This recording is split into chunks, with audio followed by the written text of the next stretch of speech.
안녕하세요. 생활에 꼭 필요한 법률 정보를 알기 쉽게 설명해드리는 론키의 이상학 변호사입니다. 혹시 뉴스나 법정 드라마 같은 것을 보게 되면 위법하게 수집된 증거로서 증거 능력이 없다, 이러한 내용들을 접해보신 적은 있으시죠? 이러한 내용들은 우리 형사소송법에서 규정해놓은 법률 규정 때문에 나오는 이야기들인데, 실제 우리 형사소송법의 증거편을 보게 되면 위법하게 수집된 증거의 증거 능력을 배제하는 규정을 두고 있고, 위 규정으로 인해서 위법한 방법으로 수집하여 제출된 증거는 재판에서 증거로 사용할 수 없도록 하고 있습니다. 그런데 아이러니하게도 민사소송법에는 형사소송법과 같이 법관의 자유심증에 관한 규정을 두고 있지만 위법하게 수집한 증거에 대한 증거능력 제한 규정은 두고 있질 않은데, 따라서 규정의 형태로만 놓고 보면 민사소송에서는 위법하게 수집한 증거를 사용해도 된다, 이렇게 볼 수도 있을 것 같은데, 민사소송을 위해 위법하게 증거를 수집해서 제출해도 괜찮은 것인지, 일단 증거로 사용은 가능한 것인지 정확하게 살펴보도록 하겠습니다. 형사소송에서는 위법하게 수집한 증거는 사용할 수 없다, 증거로 제출해도 증거로 사용될 수 없다, 이 부분은 이미 말씀을 드렸는데, 사실 그 이유는 수사기관에서 피의자를 강박해서 또는 모든 정보 열람이 손쉬운 수사기관이 위법한 방법을 쓰게 되면 무차별적인 사찰이나 불법적 수사가 가능하게 되어서 피의자의 방어권이 매우 침해되기 때문인 것인데요. 그런데 민사소송은 대등한 당사자가 다투는 소송이기 때문에 사실 한쪽이 모든 정보를 열람한 권리를 가지거나 하는 것이 아니기 때문에 이러한 위험성은 사실상 존재하지 않는다고 보아도 무방한 것이겠죠.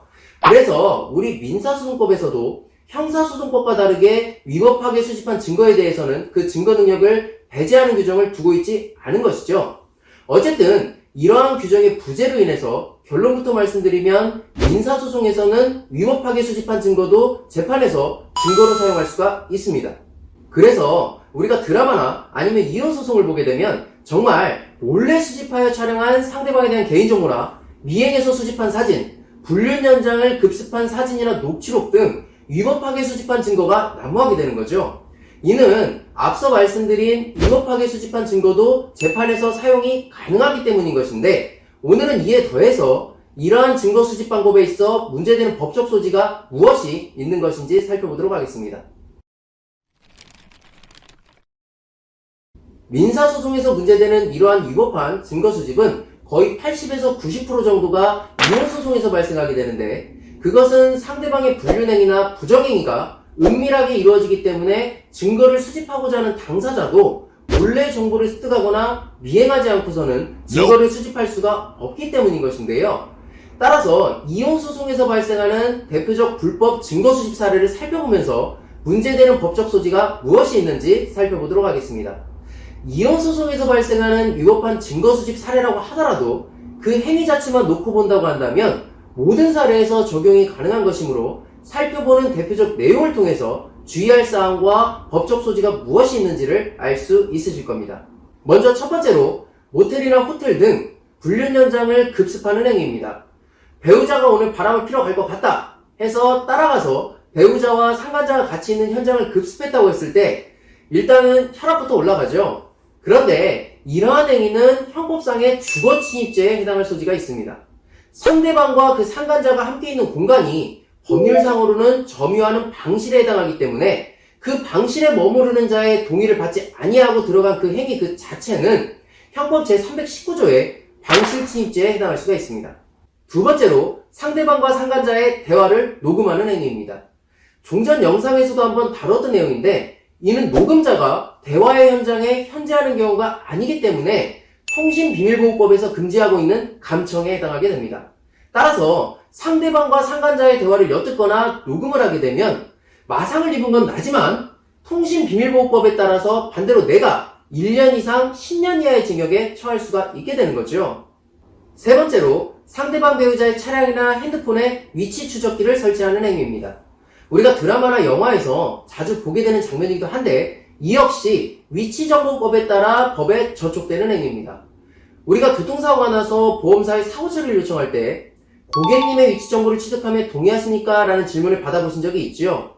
이것 또한 위치정보법에 따른 위법의 소지를 피하기 위해서 당사자의 동의를 미리 받는 것인데, 위치정보법에서는 개인 위치정보 주체의 동의를 받지 아니하고 개인 위치 정보를 수집, 이용 또는 제공한 자에 대해서 3년 이하의 징역 또는 3천만 원 이하의 벌금에 처하도록 하고 있습니다. 따라서 상대방 배우자의 위치를 추적하겠다고 위치 추적 장치를 설치하고 이를 통해 정보를 수집하게 된다면 형사처벌의 대상이 될 수 있습니다. 네 번째로 이혼 소송을 보면 가장 흔하게 접하게 되는 위법하게 증거를 수집하는 유형인데, 몰래 알아낸 상대방 배우자의 비밀번호를 이용해서 배우자의 스마트폰이나 컴퓨터에 로그인한 뒤에 문자, 카카오톡 메시지, 이메일 등의 내용을 확보하는 행위입니다. 이러한 행위는 정보통신망법에 저촉을 받게 되는데, 정보통신망법의 규정에 따르면 아무리 배우자의 핸드폰이라고 하더라도 배우자가 그 공개에 동의하지 않은 비밀스러운 정보를 몰래 빼낸 행위는 5년 이하의 징역이나 5천만 원 이하의 벌금에 처하게 되니까 결코 작은 범죄 행위는 아닌 것이죠. 그리고 참고적으로 앞서 살펴본 이런 모든 유형들은 당사자가 직접 하든 우리가 흔히 해결사라고 부르는 흥신소를 통해서 하든 형사처벌이 될 수 있다는 점에 대해서는 동일합니다. 오늘은 민사소송에 한해서 위법하게 수집한 증거를 재판에서 증거자료로 사용할 수 있는지를 살펴봤습니다. 정리를 해보면, 첫 번째, 민사소송에서는 위법하게 수집한 증거도 증거로 제출할 수 있고 사용할 수 있다. 두 번째, 단 그와 같이 증거를 수집하는 과정에서 발생한 위법 행위에 대해서는 별도의 형사처벌이 뒤따른다. 이렇게 정리할 수가 있겠습니다. 참고적으로 증거를 수집하는 과정에서 발생한 불법 행위에 대해서는 정당방위나 정당행위로서 위법성이 조각되기는 쉽지 않기 때문에, 만약 그 행위의 상대방이 증거 수집 행위의 불법성을 문제 삼고자 한다면 별도로 형사고소나 그 행위에 대한 민사소송을 오히려 내가 당할 수가 있기 때문에 매우 주의를 요하는 부분이기도 한데요.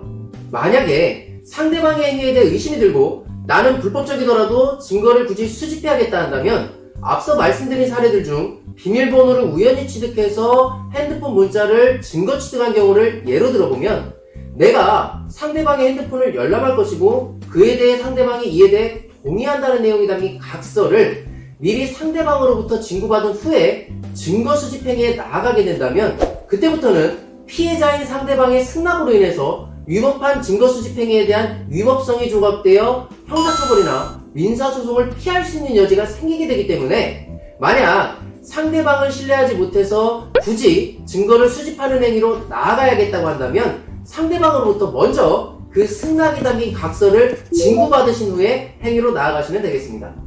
위법하게 증거를 수집하는 행위 살펴보니 어떠신가요? 양날의 칼이라는 말이 딱 맞죠? 오늘 살펴보신 내용을 잘 숙지하셔서 상대방에 대한 증거 채집 행위에 있어 이러한 문제점이 있을 수도 있다는 점을 잘 인지하시고 효과적인 증거 채집 방법을 선택하시기 바라겠습니다. 지금까지 로운TV의 이상혁 변호사였습니다.